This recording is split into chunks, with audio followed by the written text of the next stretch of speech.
Hello everyone, स्वागत है आप सभी का एक बार फिर से एक नए वीडियो में। आज की इस वीडियो में हम लोग बात करने जा रहे हैं एक ऐसे कंपनी के बारे में जिसका बिजनेस बहुत स्ट्रांग है, बहुत फंडामेंटली बहुत साउंड कंपनी है। ये कंपनी मुझे बहुत ज़्यादा अच्छी लगती है, इसीलिए हम इस कंपनी में इन्वेस्टेड हैं। ये एक डिस्क्लेमर के लिए बता देते हैं कि इस कंपनी में मेरा पैसा लगा हुआ है। तो हो सकता है कि ये जो एनालिसिस होगा वो एनालिसिस वो फेवर बेस्ड हो। उसके बाद हम आपको बता दें, शेयर मार्केट बहुत सिंपल सी चीज़ है। शेयर मार्केट में आपको रॉकेट साइंस नहीं दौड़ाना है। शेयर मार्केट में आपके पास 100 रुपये हैं, उस 100 रुपये से आपको हर बार 5 रुपये, 10 रुपये, 20 रुपये बनाना है। इसे ट्रेडिंग कहते हैं। उस 100 रुपये के इन्वेस्ट करके छोड़ देना है और एक समय ऐसा आएगा कि वो 100 रुपये का 1000 रुपये बन गया होगा। इसको इन्वेस्टिंग कहते हैं।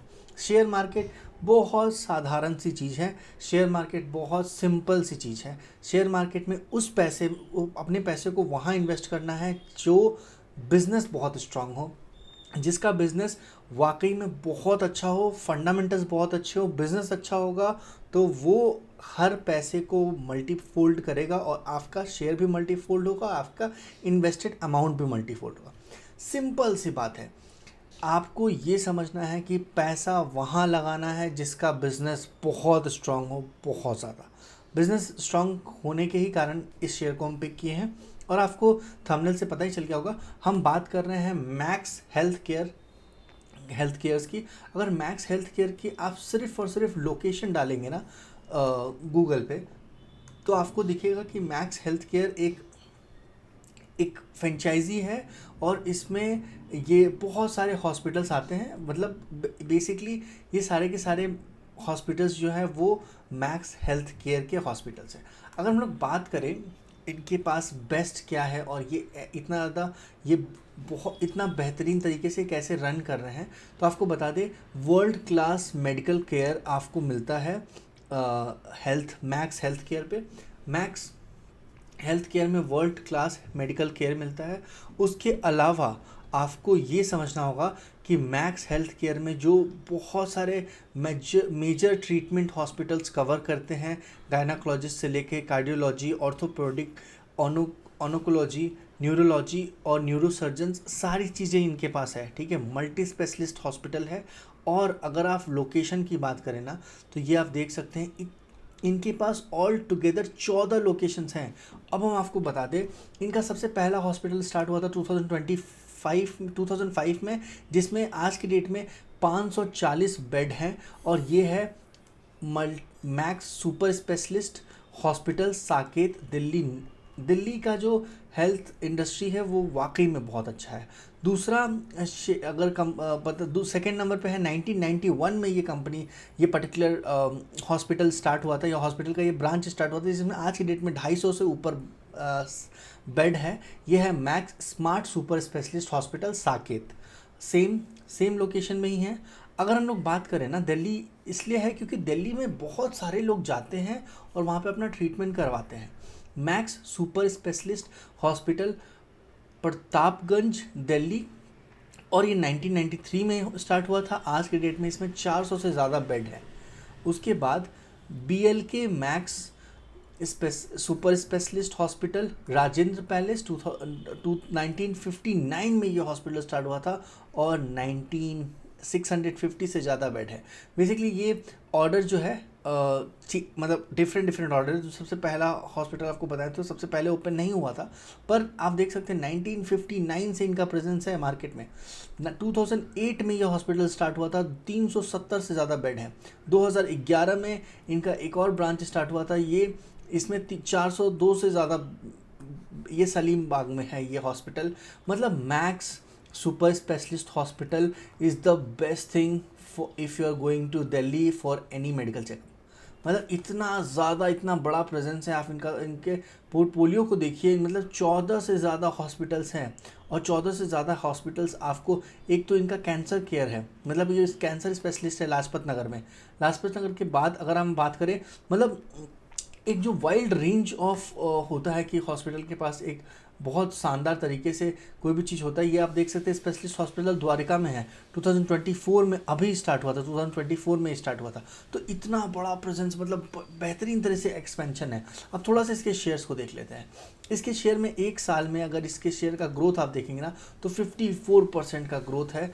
ये बहुत फिनोमिनल ग्रोथ है, सबसे पहली बात। दूसरा बात कि इसका अगर 5 साल के आपको ग्रोथ दिखेगा ना तो ऐसा नहीं है कि ये बहुत रैली किया गया है या भगाया गया है, ये नेचुरल ग्रोथ है। 5 साल में 677% किसी शेयर का ग्रो होना नेचुरल ग्रोथ है। और यहाँ पे आप देख सकते हैं, अगर इसमें किसी ने भी अगर 10 लाख रुपए भी लगाए होते तो उनका जो टोटल अमाउंट निकल के आता वो करीब करीब 77 लाख रुपीज़ के आसपास उनके पास आज के डेट में वो पैसा होता। 10 लाख से 77 लाख रुपीज़। लेट्स से आप 10 लाख नहीं 1 लाख भी लगाए होते तो आपके पास 7.7 लाख रुपीज़ होता। 5 ईयर्स के अंदर आपका 7.5 गुना पैसा बढ़ गया होता। उसके बाद अगर हम आपको बता दें आज के डेट में इसके फंडामेंटल्स को थोड़ा सा ध्यान देते हैं। मार्केट कैपिटल जो है 18,198 करोड़ के आसपास का मार्केट कैपिटल है। और ये इस शेयर के लिए बहुत अच्छी बात है क्योंकि ये शेयर स्मॉल कैप तो बिल्कुल भी नहीं है। 14 हॉस्पिटल रन हो रही है इस शेयर के नाम पे, इस बैनर के नाम पे। स्मॉल कैप तो बिल्कुल भी नहीं है, पर मिड कैप है, लार्ज कैप नहीं है। इसके अगर कॉम्पिटिटर्स को देखेंगे ना आप, इसके कॉम्पिटिटर्स को देखेंगे तो उनके पास मार्केट कैपिटल जो है 1 लाख करोड़ के आसपास का है। मतलब ये भी एक टॉप हॉस्पिटल्स में ही आता है। पर हेल्थ केयर इंडस्ट्री अभी और ज़्यादा बढ़ सकती है। इंडिया में स्कोप है। प्रॉफिट ग्रोथ इसमें माइनस में है, पर सेल्स ग्रोथ आप देख सकते हैं 18.5753% के आसपास है। डेप्ट इसमें 1,200 करोड़ के आसपास का है। अगर इसके आप प्रमोटर होल्डिंग देखेंगे 23%, FII फॉरेन इंस्टीट्यूशनल इन्वेस्टर्स को देखेंगे 57% है। डोमेस्टिक इंस्टीट्यूशनल इन्वेस्टर्स को देखेंगे 15% के आसपास का उनके पास स्टेक है इस पर्टिकुलर शेयर का। वहीं पे अगर आप इन्वेस्टर पैटर्न को देखेंगे ना तो सिर्फ और सिर्फ 3% ही पब्लिक होल्डिंग है। ये बहुत अच्छा साइन है, मेरे लिए ये बहुत अच्छा साइन है। मुझे ये साइन बहुत अच्छा लगता है किसी भी शेयर में। अगर 3% पब्लिक होल्डिंग है ना तो ये शेयर मुझे वाकई बहुत सही लगता है। वहीं पे अगर आप देखेंगे प्रमोटर होल्डिंग 23% है और 2022 के बाद से किसी प्रमोटर ने अपने स्टेक को डाइल्यूट नहीं किया है। मतलब 2 साल से ये share as it is grow हो रहा है। FII होल्डिंग 56.99% है। कंटिन्यूसली 49% से FII अपने स्टेक्स को इंक्रीज़ ही कर रही है। 21% से 15.36% के आसपास का DII होल्डिंग है। और आज की डेट में पब्लिक होल्डिंग सबसे कम है जो कि 3.91% है। ये एक पैरामीटर होता है ये समझने के लिए कि आपसे ज़्यादा स्मार्ट है FII, DII और प्रमोटर्स। इस बात को आप कभी मत भूलिएगा अगर आपको एक बड़ा पैसा कमाना है तो। FII अगर अपने स्टेक को इंक्रीज़ कर रहा है किसी भी शेयर में, this a good sign. Promoter अपने स्टेक्स को नहीं बेच रहे हैं और होल्ड करके रखे हुए हैं, वो एक कंपनी के लिए बहुत अच्छा साइन होता है। DII अपने स्टेक्स को इंक्रीज़ कर रहा है, ये भी बहुत अच्छा साइन होता है। पब्लिक होल्डिंग कम हो रही है, ये बहुत अच्छा साइन है क्योंकि पब्लिक से वो शेयर को ख़रीद लिया जा रहा है।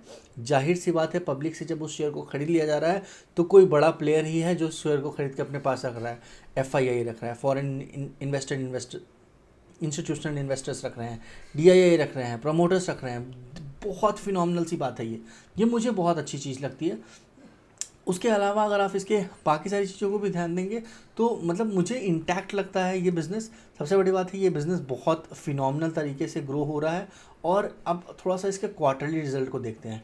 क्वार्टरली रिजल्ट पे अगर ध्यान देना, क्वार्टरली रिजल्ट पे ध्यान दें तो आपको दिखेगा कि इनका जो सेल्स है वो 1000 करोड़ से लेकर आज के डेट में 1500 करोड़ के आसपास का इंक्रीज़ हो गया है। वहीं पे एक्सपेंस भी इंक्रीज़ हो रहा है। पर सबसे अच्छी बात यह है कि इनका ऑपरेटिंग प्रॉफिट मार्जिन जो है वो 25% है।